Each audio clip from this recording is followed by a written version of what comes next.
Proper tenses and spelling on page 4 of your worksheets.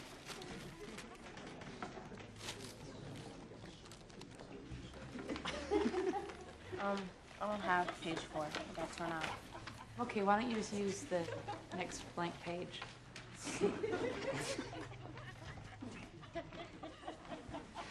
What's going on?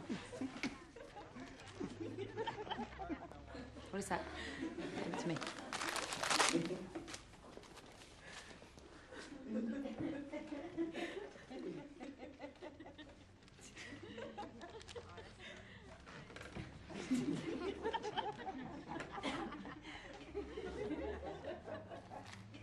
What is this?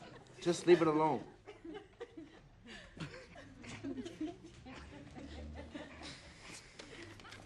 You think this is funny? Tito, would this be funny if it were a picture of you? It ain't.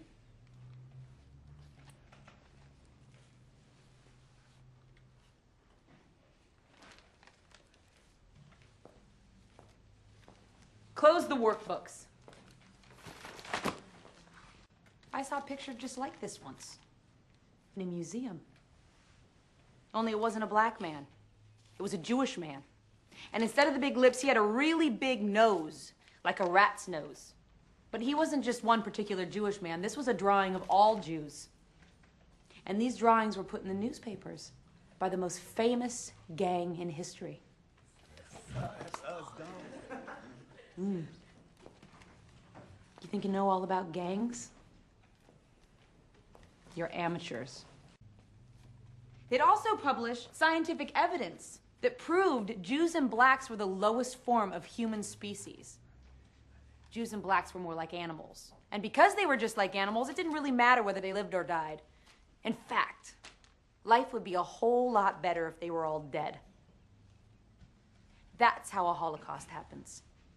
And that's what you all think of each other. You don't know nothing, homegirl. No, I don't, Marcus, so why don't you explain it to me? I ain't explaining shit to you. So you even know we live? We was here first, man. Shut that shit up, boy. All right. So what you're saying is, if the Latinos weren't here, or the Cambodians, or the blacks, or the whites, or whoever they are, if they weren't here, everything would be better for you. Isn't that right? It'd be better if you were here. Right. It starts with a drawing like this. And then some kid dies in a drive-by, never even knowing what hit him. You don't know nothing. You don't know the pain we feel.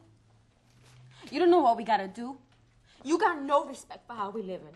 You got us in here teaching us this grammar shit, and then we gotta go out there again. And what are you telling me about that, huh? What are you doing in here that makes a goddamn difference to my life? You don't feel respected. Is that what you're saying, Ava? Well, maybe you're not. But to get respect, you have to give it. That's bullshit. What? Why should I give my respect to you? Because you're a teacher? I don't know you. How do I know you're not a liar standing up there? How do I know you're not a bad person standing up there? I'm not just gonna give you my respect because you're called a teacher.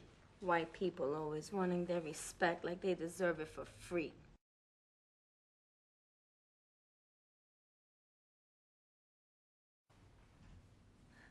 You're raising your hand? The thing that you said before. The Holocaust? Holocaust, yes. What is that? Raise your hand if you know what the Holocaust is.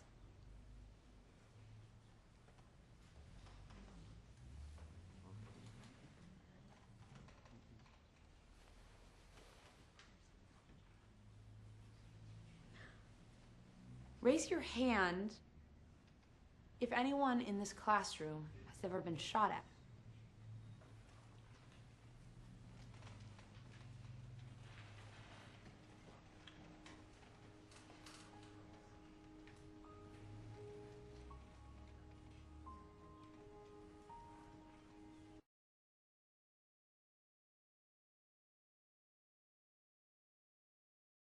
If I do, they'll be damaged. What about these? Romeo and Juliet. That's a great gang story. No, not the books. This is what we give them. It is Romeo and Juliet, but it's a condensed version. But even these, look how they treat them. See how torn up they are? They draw on them. Miss Campbell, they know they get these because no one thinks you're smart enough for real books. I don't have the budget to buy new books every semester when these kids don't return them. So what do? Buy their books myself? Well, that's up to you, but you'll be wasting your money. Is there someone else I can speak to about this? Excuse me? I'm sorry, but I don't understand. Does the Long Beach Board of Ed agree that these books should just sit here and not be used at all? Let me explain.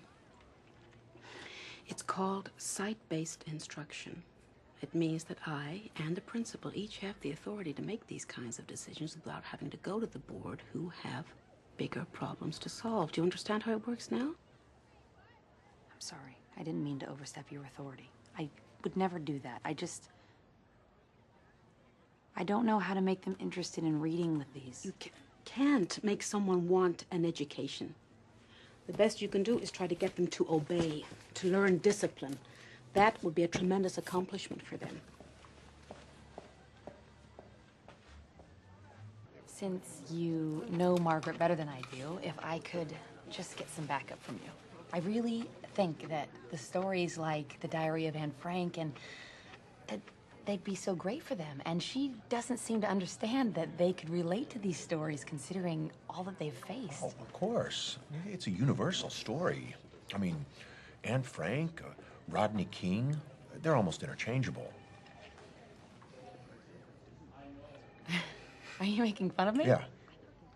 My God, listen to what you're saying. How dare you compare them to Anne Frank? They don't hide. They drive around the open with automatic weapons. I'm the one living in fear I can't walk out my door at night. And you blame these kids? This was an A-list school before they came here, and look what they turned it into. I mean, does it make sense that kids who want an education should suffer because their high school gets turned into a reform school? Because kids who don't want to be here and shouldn't be here are forced to be here by the geniuses running the school district. Integration's a lie. You know, we teachers, we can't say that or we lose our jobs for being racist. So please stop your cheerleading, Aaron. You're ridiculous. You don't know the first thing about these kids. And you're not qualified to make judgments about the teachers who have to survive this place.